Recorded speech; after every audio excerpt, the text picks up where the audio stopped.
तो इस उम्र में कहीं ऐसा लगा कि हमें कोई लड़की है जो मेरे फॉलो करती है, प्रेम का एंगल चालू हुआ कि नहीं? तक लिखा है नहीं, बड़ी लड़की फॉलो लाइन मार के फेरम रहता है, औरता कम है कि लाइन मार के ज्यादा फेरम रहता है, क्योंकि हार्मोनल चेंजेस होते हैं। हाँ। और अट्रैक्शन बढ़ता है। ऐसा मेरे साथ भी हुआ है, लेकिन मैं कंट्रोल कर लेता था। मतलब जब आप अट्रैक्ट होते थे उसका कारण क्या होता था? किसी भी लड़की के प्रति आप अट्रैक्ट होते थे कि नहीं? उसकी सुंदरता देखकर, उसके विचार देखकर, वही ना, उसकी पहनावा देखकर, ज्ञान देखकर, कि आखिर अट्रैक्शन का कुछ कारण होता है, ऐसी नहीं होता है? बिल्कुल। हम ये जानना चाह रहे कि आपका अट्रैक्शन किस रूप में, सुंदर लड़की देखकर होता था या तेज तराज इसलिए होता था, या फिर क्या कारण, मैंने कैसे आप अट्रैक्ट हो पाते थे लड़की के साथ में? बिहार के सेकेंड टॉपर साइंस में इंटर के विद्यार्थी मेरे साथ आकाश जी हैं। आज इनका जीवनी जानेंगे कि सुदूरवर्ती इलाका, यानी ऐसा इलाका जहां के बारे में लोग सोच नहीं सकते हैं कि बिहार लेवल पर टॉप करने का काम करेंगे। इन सेकेंड टॉपर हैं, तो हम इनसे जानते हैं कि इनका दिनचर्या क्या रहा, संगत कैसा रहा, सोच कैसा रहा, और पढ़ाने वाले शिक्षक कैसे रहे कि आज बिहार लेवल पर अपना परचम लहराने का काम किए। शिक्षा जगत में एक बहुत बड़ी लेसन है। क्या वो बाबा साहेब भीमराव अंबेडकर का सपना पूरा होगा? उन्होंने साफ तौर पर कहा था कि शिक्षा उस शेरनी का दूध है, जो पिएगा वो दहाड़ेगा। लेकिन बिहार सरकार ही नहीं, केंद्र सरकार भी शिक्षा के बजट दिन प्रतिदिन घटाते जा रही है, जिसका परिणाम स्वरूप है कि विद्यालय में एडमिशन कहीं पर 2000 है, 2800 है, तो वहां पढ़ाने वाला शिक्षक 8 है। यानी जितना विद्यालय के कैपेसिटी नहीं है, उससे ज्यादा वहां नामांकन है, और सब उससे बहुत कम शिक्षक हैं पढ़ाने के लिए। ये घटना कहीं और के नहीं, अरवल के ही है। वो में अरवल मुख्यालय के है, जहां पर अरवल मोड़ पर विद्यालय है। उस विद्यालय की मैं आपको जिक्र कर रहा हूं। चलिए, इन सारी बातें तो रहेंगे कमी बेसी, लेकिन टॉपर किए हैं, इनको पहले बधाई देते हुए है कि नहीं, और इनसे जानते हैं कि क्या इनके जीवन की दिनचर्या है। चलिए, बहुत धन्यवाद सभी लोगों को, आप लोगों को, आपके चैनल को। और हमें लगता है कि मुझे आगे बढ़ने में काफी मदद मिलेगी, क्योंकि अब कॉन्फिडेंस बिल्डअप हो रहा है। मुझे बहुत अच्छा लग रहा है। बहुत धन्यवाद आप लोगों को। क्या आपका दिनचर्या रहा, डेली का रूटीन आपका कैसा रहा? पढ़ाई कैसे आप करते थे? पढ़ने में मन लगता था? लोग याद करता है तो लोग कहता है कि माथा पर भार पड़ रहा है, अब हम नहीं पढ़ेंगे। हम जब भी पढ़ते थे कंसिस्टेंसी के साथ पढ़ते थे। मेरा कंसिस्टेंसी लैक जब होता था तो थोड़ा घूम लेते थे, या फिर कुछ खेल लिया, उसके बाद फिर दोबारा पढ़ने के लिए बैठ जाते थे। दिनचर्या मेरी, मैं सुबह 4 से 5 जग जाता था, और फिर कोचिंग गया। कोचिंग में सर तेलपा में करता था, वहां से फिर घर पे आया, फिर सेल्फ स्टडी की ऑनलाइन क्लास करता था। देन उसके बाद रात को मैं करीब 11-12 बजे तक पढ़ता था। कभी कभी जब मेरा बैकलॉग हो जाता था तो 1 भी बज जाते थे, 2 भी बज जाते थे। तो इस प्रकार की दिनचर्या मेरी रहती थी। देन बीच में मैं खाना लगभग 12-1 बजे लंच करता था। सुबह 9 बजे तक खाना मेरा हो जाता था, फिर स्नैक लेता था 4 बजे शाम को, फिर रात को खाना खाकर पढ़ के सो जाता था। इस तरीके का दिनचर्या चलती थी। कभी दिनचर्या में परिवर्तन करना होता था तो कर लेते थे। याद कैसे करते थे? जिन लोग कहता कि हम, सब लोग पढ़ता है, किताब सब कोई पढ़ता है, लिखता सब कोई है, याद सब कोई करने का प्रयास करता है, लेकिन सबको याद नहीं होता है, उसके लिए क्या करते थे आप? हम ध्यान से पढ़ते थे ना, तो दिमाग उस चीज को पकड़ लेता था जल्द ही, तो इस वजह से याद हो जाता था मेरा टॉपिक। और टॉपिक को समझ के याद करते थे, ना कि रटना पड़ता था मुझे। अगर मैं समझ लिया, दिमाग उसे पकड़ लिया, देख लिया उस टॉपिक को, तो मेरे मन में वो चलता रहता था, और जब दोबारा रिवीजन किया तो और क्लियरिफाई हो जाता था उस टॉपिक को, और इस प्रकार से याद हो जाता था मुझे। और लिखकर प्रैक्टिस ज्यादा करता था। प्रैक्टिस रिवीजन ही था जो अच्छे मार्क्स स्कोर करने में मुझे मदद की है। तो समझने का विषय तो साइंस है ना? इसको पहले फिजिक्स से अगर आप समझ लीजिएगा तो आप पूरा का पूरा उसका आप डिटेल्स लिख सकते हैं। हाँ, केमिस्ट्री अगर समझ लिए तो पूरा डिटेल्स आप लिख सकते हैं। मैथ भी वही है, लेकिन वही अंग्रेजी की बात आता है तब क्या करते हैं? लैंग्वेज पेपर दोनों, हिंदी और अंग्रेजी दोनों में आपको याद करना पड़ता है।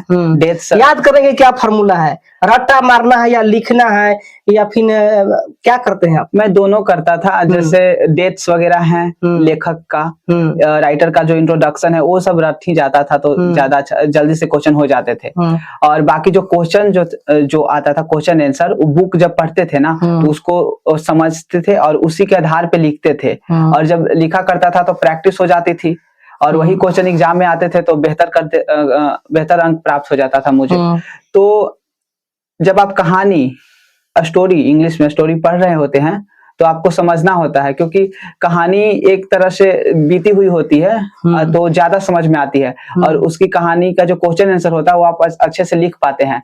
तो इसमें राइटर वगैरह के बारे में तो रख लेते थे, लेकिन समझ के भी जैसे क्वेश्चन वगैरह बन जाता था, तो दोनों किए हैं। तो तेज विद्यार्थी के जो है ना बहुत लोग फॉलो करता है, और फॉलो करने में कुछ लड़के भी होते हैं, कुछ लड़कियां भी होती हैं। क्योंकि ये जो उम्र है, क्या इस उम्र में कहीं ऐसा लगा कि हमें कोई लड़की है जो मेरे फॉलो करती है ना, हमसे कुछ सीखना चाहती है या फिर हमें चाहती है, ऐसा कुछ हुआ है?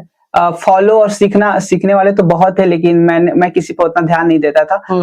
कुछ लड़कियां थी जो पूछती थी तो मैं बताता था, जैसे मैथमेटिक्स का क्वेश्चन हो गया या फिर कुछ क्वेश्चन आंसर हो गया तो वो सब बताता था। लेकिन जो आप वो चाहने की बात कर रहे हैं तो बिल्कुल प्रेम का एंगल चालू हुआ कि नहीं? नहीं, बिल्कुल भी ऐसा नहीं है। नहीं, इंटर का लेखक है नहीं, बड़ी लड़की पर लाइन मार के फेरम रहता है, पढ़ता कम है कि लाइन मार के ज्यादा फेरम रहता है। क्योंकि हार्मोनल चेंजेस होते हैं और अट्रैक्शन बढ़ता है, ऐसा मेरे साथ भी हुआ है, लेकिन मैं कंट्रोल कर लेता था। मतलब कि नहीं, अभी पढ़ाई है, घर की जो स्थिति है वो तो कमजोरी है, लोअर मिडिल क्लास है, तो वो एक मोटिवेशन देता था।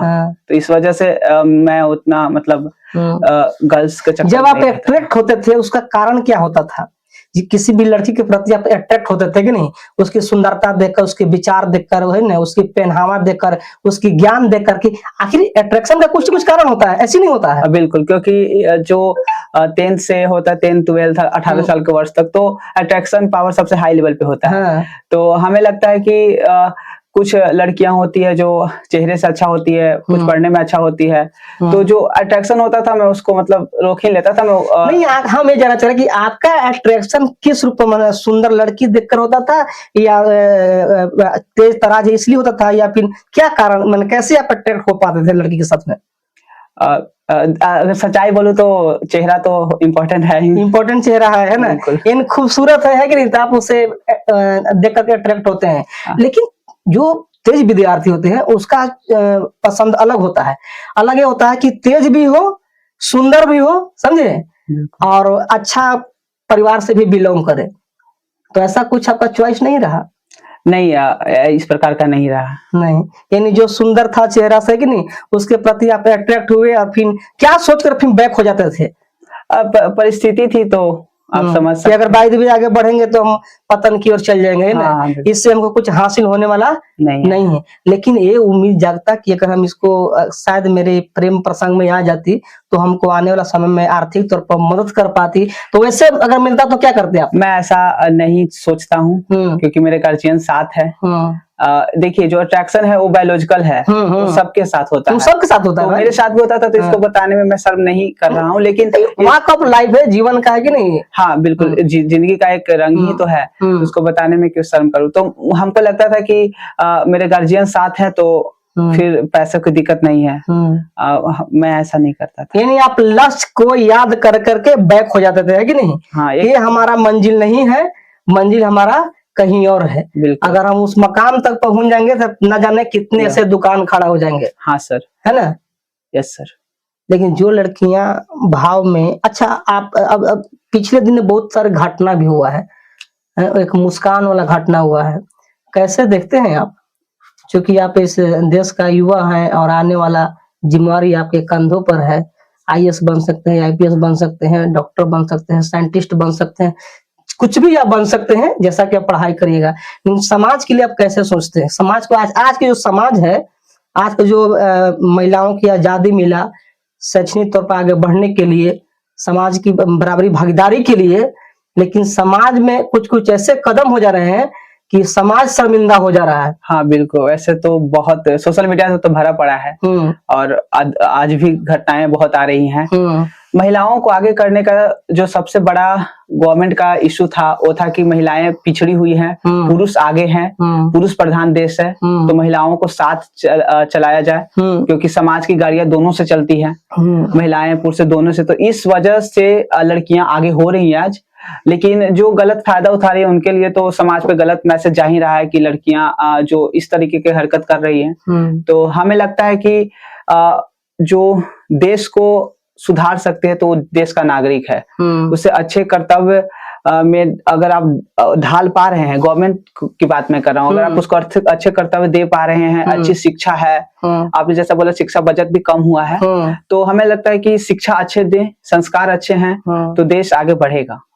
और महिलाओं को तो आगे होना चाहिए, बिल्कुल होना चाहिए, क्योंकि देश दोनों के लिए देश के लिए दोनों इम्पोर्टेंट है, महिलाएं पुरुष दोनों, तभी देश तरक्की करेगा कि नहीं? हाँ बिल्कुल। लेकिन जो गलत कर रहे हैं उनके लिए क्या कहिएगा? वो तो जो गलत है, जो गलत कर रहे हो तो ऑलरेडी गलत है, क्योंकि उनका जो माइंडसेट है अलग हो सकता है, मैं उनके अनुसार तो बात नहीं कर सकता क्यों गलत शरीर में कहीं फुंसी हो सकता है, जख्म हो सकता है, लेकिन पूरे शरीर को दोष नहीं दिया जा सकता है ना? नहीं, पूरे देश को तो आप दोष बिल्कुल भी नहीं दे सकते हैं, क्योंकि तो यानी कुछ ऐसे जो लोग हैं उसके लेकर पूरे महिला समाज को कोसना एक बहुत बड़ा अपराध हो जाएगा।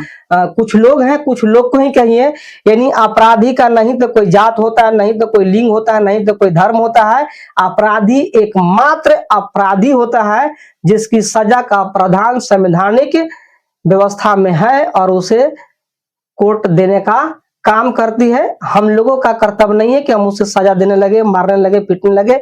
गलत करे पुलिस के हवाले कीजिए, पुलिस कोर्ट के हवाले करेंगे, कोर्ट जेल के हवाले करेंगे, फिर वक्त आएगा, बहस होगी, उसके बाद परिणाम आएगा और परिणाम के आधार पर चाहे तो रिहा या तो सजा या जो होगा कोर्ट तय करती है। आपको कभी भी कानून को हाथ में लेना नहीं चाहिए। और क्या कुछ कहिएगा?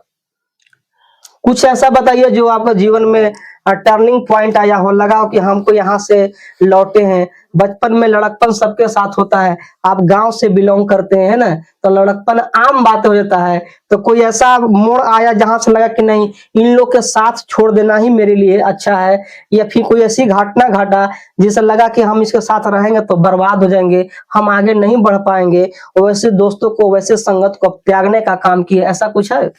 जब पढ़ाई करता था 5th क्लास में, तब दोस्तों मतलब सहपाठी थे जो साथ पढ़ते थे, पर्सनल दोस्ती मैंने आज तक किसी से नहीं किया है। जैसे होता है ना शेयर करना कुछ, तो ऐसे बिल्कुल नहीं। एक तरीके से जो सहपाठी थे वही मेरे लिए दोस्त थे, और जो जहां भी मैं दोस्ती किया हूँ वहां केवल पढ़ाई के बारे में चर्चा होती थी, चाहे वो 10th क्लास की दोस्ती हो, 11th क्लास की दोस्ती हो, 12th क्लास की दोस्ती हो, सब लोग हम लोग मतलब क्वेश्चन पूछा करते थे एक दूसरे से।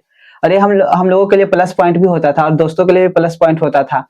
तो टर्निंग पॉइंट की बात करें तो 7th 8th क्लास तक तो ज्यादा खेल पर मेरा ध्यान रहता था, पढ़ाई भी करता था, ऐसी बात नहीं थी, लेकिन खेलता ज्यादा था। तो वहां से दोस्तों, जो गांव के जो दोस्त थे हम लोगों का, तो उन लोगों के साथ में बहुत ज्यादा मशगूल रहता था खेलने में। तो वहां से टर्निंग पॉइंट कि नहीं, अब मुझे कुछ आगे करना है। 9th क्लास से ही ऐसा आ गया था, 8th तक तो खेलता था। 9th क्लास से पढ़ाई पे ज्यादा फोकस होने लगा, और फिर 10th क्लास में भी अच्छा किया, फिर 12th, फिर इसी प्रकार से चलती रही। यानी आप 7th तक खेलते रहे ना? खेलता पढ़ता भी था, लेकिन ज्यादा खेलता था। नहीं, उम्र खेलने वाला भी है ना? जिम्मेवारी आपको 9th के बाद बढ़ता है ना? बिल्कुल 8th तक है कि नहीं, आपको लघुत्तम महत्तम है कि नहीं, उसमें वर्गमूल में समय भुला जाते हैं कि नहीं, उसके बाद फिर आगे की पढ़ाई बेहतर होता है। ये सच इतने हैं कि अगर मानसिक डेवलपमेंट की जरूरत है तो खेल होना बहुत जरूरी है। संगत का भी एक साथ रहना भी एक लेसन होता है कि कैसे व्यवहार के, कौन व्यवहार किसको अच्छा लगता है, कौन व्यवहार किसको बुरा लगता है, वो भी एक बहुत बड़ा लेसन है। इसीलिए कहा गया है कि मैन इज सोशल एनिमल। तो सोशल एनिमल तभी है जब सोशल चीजों को समझ पाता है और समझ करके आगे व्यवहार करता है, और फिर वो जैसे कि सोशलिस्ट बनता है, और फिर वो आगे बढ़ करके साइंटिस्ट भी बनता है। कब? निरंतर अपने विचारों में बदलाव, अपने विचारों को समेट करके लक्षित होता है तब। तो आप क्या सोचते हैं इस वीडियो के बारे में? अपना प्रतिक्रिया कमेंट बॉक्स में जरूर जोड़ने का काम कीजिएगा। तब तक के लिए जय हिंद।